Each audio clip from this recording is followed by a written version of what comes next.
I have, you have, he has, she has, it has, we have, they have, name has।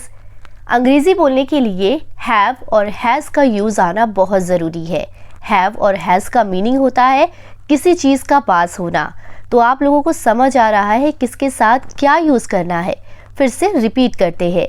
Present tense में I के साथ हमेशा have, you के साथ have, he के साथ has, she के साथ has, it के साथ has, we के साथ have और they के साथ भी have का यूज़ करते हैं।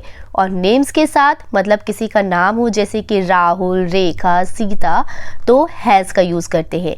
ठीक है, मतलब I, you, we, they के साथ have और he, she, it नेम्स जैसे कि राहुल, किरण के साथ हैज़ का यूज़ करते हैं। और हैड का यूज़ इन सभी के साथ करते हैं लेकिन पास्ट टेंस में। ठीक है, चलिए अब एग्जाम्पल के साथ समझते हैं। मेरे पास एक पेन है, आई हैव अ पेन। मेरे पास एक पेन नहीं है, देखिए ये एक नेगेटिव सेंटेंस है। यहाँ पर हम हैव से पहले डू नॉट यानी डोंट का यूज़ करेंगे। ठीक है, मेरे पास एक पेन है तो क्या होगा, आई हैव अ पेन। मेरे पास एक पेन नहीं है ये बोलना है तो कैसे बोलेंगे, I don't have a pen. Negative sentence में आपको ये ध्यान रखना है कि आई, यू, वी, दे के साथ डू नॉट यानी कि डोंट वर्ड का यूज़ करना है। अगला सेंटेंस देखिए, तुम्हारे पास एक पेन है, यू हैव अ पेन। तुम्हारे पास पेन नहीं है, you don't have a pen. उनके पास एक पेन है, दे हैव अ पेन। दे के साथ हैव का यूज़ करेंगे ना, उनके पास एक पेन है, दे हैव अ पेन। हमारे पास एक पेन है, we have a pen. We के साथ भी हैव का यूज़ करेंगे। हमारे पास पेन नहीं है, we don't have a pen. हमारे पास कागजात है, वी हैव डॉक्यूमेंट्स। कागजात को इंग्लिश में डॉक्यूमेंट्स बोलते हैं। तुम्हारे पास चाकू है, यू हैव अ नाइफ। चाकू को इंग्लिश में नाइफ बोलते हैं। हमारे पास एक बड़ा घर है, we have a big house. We have a big house. उनके पास एक बगीचा है, they have a garden. They have a garden. मेरे पास एक किताब है, I have a book. I have a book. मेरे पास एक किताब नहीं है, I don't have a book. I don't have a book. मेरे पास पैसे है, I have money. I have money. मेरे पास पैसे नहीं है, I don't have money. I don't have money. यहाँ तक आपको ये समझ आ गया होगा कि प्रेजेंट टेंस में आपको आई, यू, वी और दे के साथ किस तरह हैव का यूज़ करना है। ठीक है, अब हैज़ का यूज़ देखते हैं। हैज़ का यूज़ हम ही, शी, इट और नेम्स के साथ करते हैं। उसके पास पैसे है, he has money.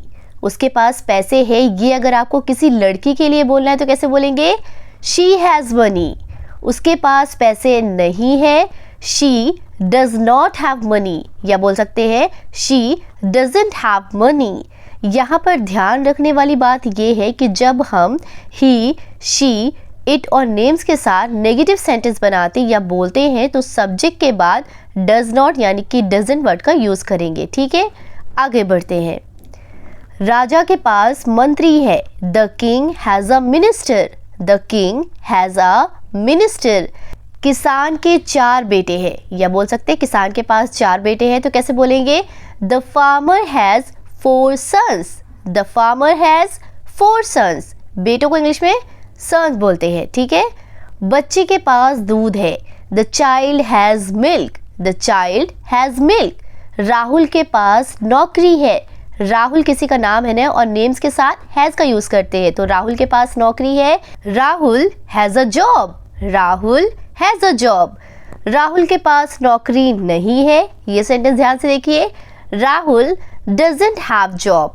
Does not को डजंट बोलते हैं, Rahul doesn't have a job. उसके पास गाय नहीं है, he doesn't have a cow. उसके पास सोना नहीं है, she doesn't have gold. She doesn't have gold. रोजी के पास चित्र नहीं है, रोजी doesn't have a picture.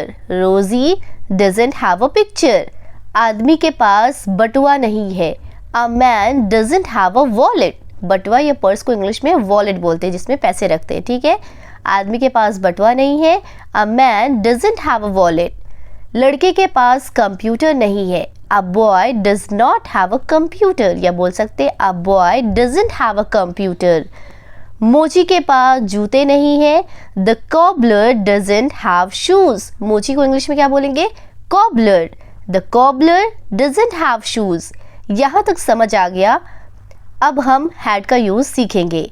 Had का मीनिंग भी होता है पास, लेकिन ये पास सेंटेंस में यूज़ करते हैं। हैड का मीनिंग होता है पास था या पास थी। हैड का use I, you, we, they, he, she, it और नेम्स के साथ, यानी कि सभी के साथ करते हैं, लेकिन पास्ट टेंस में। फॉर एग्जाम्पल, मेरे पास पैसे थे, I had money, I had money. तुम्हारे पास घड़ी थी, you had a watch, you had a watch. हमारे पास कार थी, वी हैड अ कार। मेरे 4 दोस्त थे, I had 4 friends, I had 4 friends. राजा के 2 बेटे थे, the king had 2 sons, the king had 2 sons. किसान के पास 2 गाय थी, a farmer had 2 cows, a farmer had 2 cows. हमारे पास सब कुछ था, we had everything, we had everything. उनके पास बंदर था, they had a monkey, they had a monkey. आदमी के पास आज़ादी थी, a man had freedom, a man had freedom. मेरे दोस्त के पास बड़ा घर था, my friend had a big house, my friend had a big house. मेरे पास समय नहीं था। ये सेंटेंस ध्यान से देखिए, ये पास्ट भी है और नेगेटिव भी है।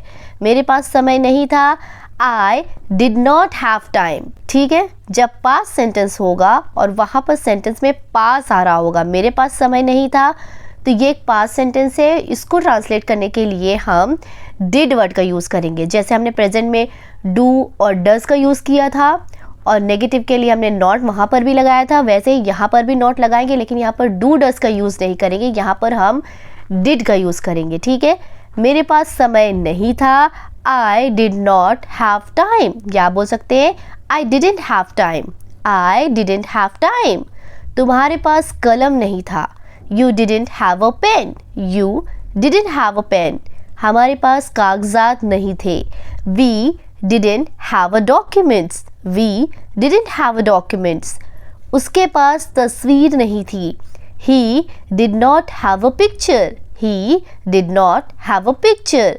तो फ्रेंड्स, आई होप कि आपको इस वीडियो में समझ में आया हो कि आपको हैव का यूज़ कहाँ करना है, हैज़ का यूज़ कहाँ करना है और हैड का यूज़ कहाँ करना है, और कहाँ पर आपको डू डज का यूज़ करना है और आपको कहाँ पर डिड का यूज़ करना है, ठीक है। तो आई होप कि ये वीडियो आपके लिए हेल्पफुल रही हो। अगर हाँ तो इस वीडियो को लाइक ज़रूर कीजिए और कमेंट करके बताइए अगर आपको ये क्लास समझ आई है तो आप इसे कैसे ट्रांसलेट करेंगे। मेरे पास एक बिल्ली है, रेखा के पास एक बिल्ली है, हमारे पास एक बिल्ली थी। इन तीनों को कैसे ट्रांसलेट करेंगे इंग्लिश में, कमेंट करके बताइए। And don't forget to like, share and subscribe. Thank you for watching.